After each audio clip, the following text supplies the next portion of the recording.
Hey there, and welcome.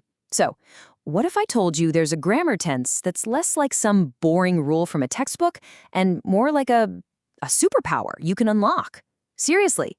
Today, we are diving into the present perfect continuous, and I promise, by the end of this, you'll be using it like a pro. Let's jump right in. Okay, so picture this. You run into your friend and they just look completely exhausted. They're rubbing their eyes, maybe slumped over a little, and you want to know what's been going on. What do you think happened? And they look up at you and say, we've been working hard all day. And right there, in that one sentence, you get it. You know exactly why they're so tired. That little phrase, have been working, that's the superpower in action. It perfectly connects all the work they did in the past to the result you can see right now, total exhaustion. So, how do you get this power for yourself? Well, like any good superpower, it's got a secret formula.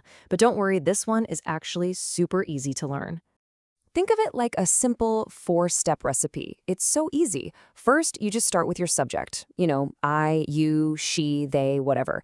Step 2, you add either have or has. Step 3, you always add the magic word been. And finally, you take your main action verb and stick ing on the end. And that's it. Subject, have or has, been, and verbing. You got it. And this formula is super flexible too. You can use it in 3 main ways. For a positive or affirmative statement, it's just what we practiced. I've been working. Easy. To make it negative, you just add not, so you get she hasn't been working. And if you want to ask a question, you just flip the first 2 words. Have you been working?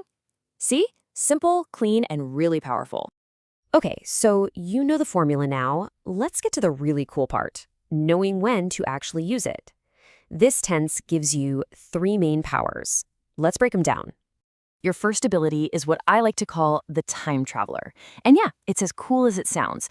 This one is all about connecting the past to the present in one slick move. So, you'll use this power when you're talking about something that, it started in the past, but it's not over yet. It is still happening right now, in this very moment. Take a look at this. She has been waiting for an hour. Okay, so let's break that down. When did the waiting start? An hour ago, right? In the past. Is she still waiting now? Yup, the action flows from the past right into the present. That's the time traveler power at work. Okay, ready for your second power? I call this one the detective.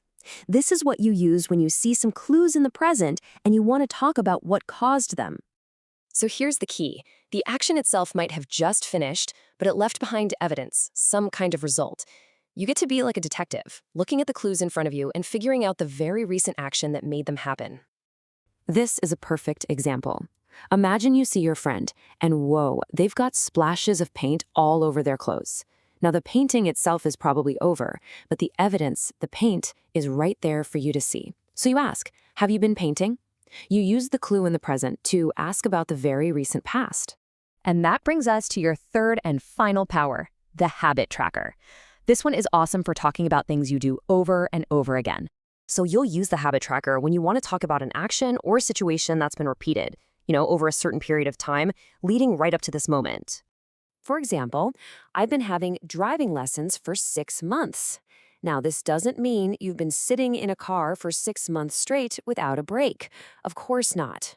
It means the action, taking a lesson, has been repeated again and again over that time. It's tracking the habit. Now, every great superhero has a weakness, right? A kryptonite.